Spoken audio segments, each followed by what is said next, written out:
For the past few issues, our X-Men have been in small little teams doing adventures, but now the whole band back together. Let's check it out in the 49th issue of Tommy Reads X-Men. Let's get to it. Tommy Reads X-Men. Tommy Reads X-Men. It's cool. What's going on? It's your boy back at you again with another Tommy Reads X-Men. Today, we are looking at X-Men number 49 from October 1968, written by Arnold Drake with art by Warner Roth. This one is called Who Dare Defy the Demi-Men? Spoiler, that title don't really affect the rest of the story, but here we go. The story picks up with Angel back at the X-Mansion. Now, according to the last issue, he is a roving agent, which means he's across the USA, battling the mutant threat, the evil mutant threat, and for some reason, he never left New York. Like, this is a common theme throughout the last 3 issues of like, so-and-so's over here, but they really in New York. So he goes back to the X-Mansion, flooded by memories. Just so happens, Cerebro goes off, letting him know that there's a mutant shenanigans going on. And he's like, oh, I better contact Jean. She has a psychic link between all of us. Jean! Then Jean's like, So Jean decides, I'm gonna contact Scott. Scott's doing his radio show, which goes a little something like this. Wow, 107, Scotty too hottie. That's right. If y'all didn't know, Scott is a DJ at a radio show, and he's a journalist or whatever, and that's his cover for staying in New York. Jean's a model in New York. That's how she could stay, even though she was a student. Why didn't they just go with that? Bobby and Hank are on the West Coast.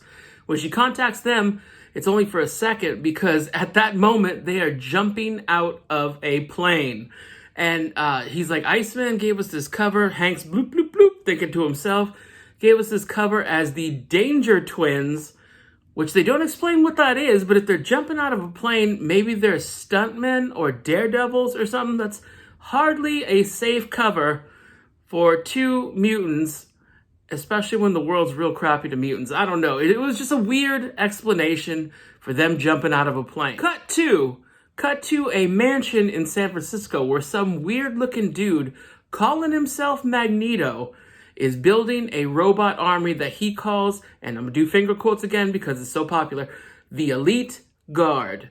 So the Elite Guard is this bunch of robots, basically, that this dude, who ain't Magneto, because the real Mags was defeated months ago by the combination of the X-Men and the Avengers. If you haven't seen that issue of Tommy Reads X-Men, go check it out. It is, humbly I say so, fantastic. Magneto's defeated, and then this guy changes, like 2 panels later, he changes tone where he's like, oh, Magneto, we're inspired by him, he built us, he's like our master, and we're gonna go stop humans and blah, blah, blah. I don't know, it was just, the whole plot was all over the board, and that was just an example of something that was a little bit too confusing. Now, this non-Magneto, this wannabe Mags, he built some Cerebro-like machine that's a little bit better than Cerebro, I'm gonna be honest, because it has teleportation capabilities. Now, he decides to teleport a mutant, and who does that don't know she's a mutant, but we'll get to that. He transports Lorna Dane. Now, we know she Polaris, but she don't know she Polaris yet, you know what I'm saying? Anyway, so Lorna Dane gets traveled 1,200 miles from wherever her home was to San Francisco, right in the middle of traffic. Just so happens, Iceman is walking by and he's like, whoa, watch out! And he stops her from getting hit by a car. And she's like so woozy. You know what? She's so woozy. He's like, well, I'll go back to my place. And, it was weird.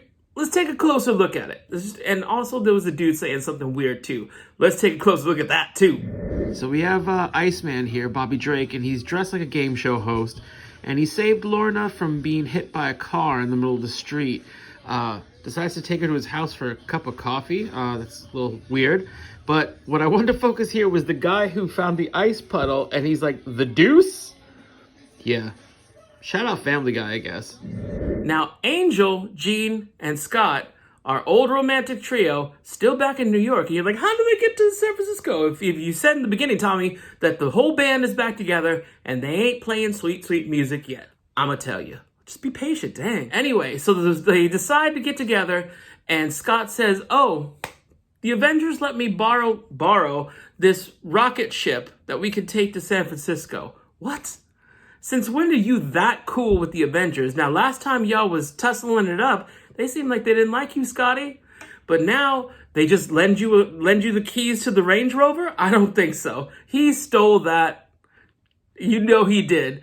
Anyway, so they take off and head to San Francisco. Now, at Bobby and Hank's apartment in San Francisco, which was weird because in the last issue they said, oh, they're headed to Los Angeles. But, you know, get your story straight, X-Writers. Come on now. But they're there at the apartment. Lorna, at this point, is asleep in Bobby's room because of the trauma, I guess, of almost being hit by a car. And you think after being separated for so long, the X-Team, our band of merry mutants, would be so excited to see each other like, oh, there's my boy, my homegirl GD. But no. Nah, they're just like, so what's the dealio? Buster Rhymes. What's the deal? So Hank says there's some shenanigans are going on. And Angel tells him how Cerebro was going off. Just so happens that Hank is building a little mini Cerebro to help everyone track the mutant threat. Well, if there's a mutant threat and you built the Cerebro, how come it didn't go off, Professor? But he's like, okay, well, let's just use this. It's not done. You guys go off in like the jet and, you know, casually start looking for any kind of problem or whatever, and I'll stay here and work on the thing. And that's what they do. Now, Iceman, Marvel Girl, Angel, Cyclops, they on the patrol. And they stop in, if it's San Francisco, it kind of looks like Golden Gate Park, and see the elite guard just kind of marching around.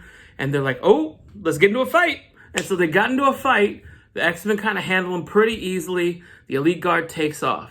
Cut to Hank back at the apartment, tinkering with this Cerebro-like thing. And Lorna wakes up, and she's in a towel. Like, she's in a towel because she decided, oh, I decided to take a shower. Girl, you are in a stranger's apartment, and you are taking a shower? What is wrong with you? Anyway, so she has green hair. And in the last panel that we saw where she almost got hit by the car, she has brown hair. And Hank, being the gentleman he is, he's like, what's up with your hair? And she's like, oh, okay. I was born like that, but I wear a wig to cover it up and blah, blah. Why are you dressed in a costume? And he's like, I'm on my way to a costume party. And she's like, come on, bruh. The X-Men show back up at the apartment, and they're like, oh, you got green hair? You're probably a mutant. And she's like, a what? We need to go back out and look for this guard and blah, blah, blah. Hank's like, yeah, let's go check it out. I'll go with you. Iceman, you stay here this time. And the dumbest thing, perhaps in the whole issue, is when Hank surmises, you know, maybe Magneto's ghost is behind this the whole time. What? You a man of science, bruh, and you acting like some Scooby-Doo villain is running this show? No. Put some respect on Magneto's name. He better than that. Now, Lorna, for some reason, can't figure out that Iceman is Bobby. He's like, oh, we're friends, using that old superhero trope. Like, you know, Peter Parker is super cool with Spider-Man. She goes for it. So the X-Men leave, and the elite guards show up at the apartment. They attack, shoot Bobby with some kind of paralyzing ray where he's like, you do an impression of a hot dog. Shout out, Mrs. Doubtfire. Lorna is like, what am I going to do? What am I going to do? And the elite guard, instead of attacking her, instead of kidnapping her, kneel and worship her like a queen. And she's like, what? End of main story. Let's get to the backup. Now, the backup story is called A Beast is Born, and it starts not with a battle, not with some powers, but with a wedding. Aww. It starts with the wedding of Norton McCoy and Edna Andrews. Now, if you haven't got the surname right, McCoy, these are Hank's parents. Now, they get married because they in love, and they decide to go to a new house near the nuclear power plant, which Hank's dad, Norton, is going to work at. Now, of course, there's an accident at the plant. I mean, it's not even like, you know, Homer was running Sector 7G or nothing like that. There was just a problem, and Norton jumped in there. He got exposed to radiation, and then Hank is born with big hands and big feet.